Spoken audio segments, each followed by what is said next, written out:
او referanduma Kurda li dünyayê yûnîk bû, tekanî bû. Yani her serkeftî referandum bû. Yani li dünyayê li ku deverê referandumek çê dibe sedî çil, sedî pênceyê, çil û tiştekê, pêncê û tiştekê berxwe didin. Yê Katalonan, yê Kebekan, yê nizanim gelek milletên dünyayê Baska ya pir milleta yani çê dibe. Wek ya Kurda nebû. Ya Kurda hindik mabû bigiha sedî. Evel li dünyayê yekane referandum bû çê bû. Lê mixabin piştevaniya wê nebû. Ji ber wê jî ser neket. Zane. Lê em ji bîr nekin ku milletê Kurd bi dil û can bi hêvî nêzî wê referandumê bû û baş kir.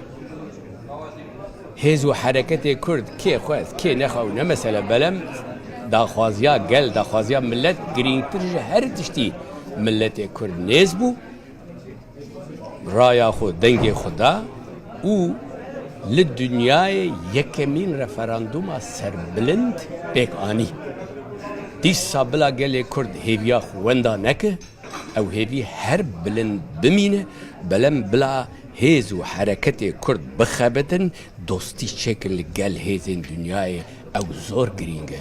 Bila piştevaniya Almana hebe, ya Amerikan hebe, ya Rusa hebe, ya İngilîza hebe, ya Parlamenta Avrupa vê gavên wêrê ne bila hebe, ev dikane çareser bike.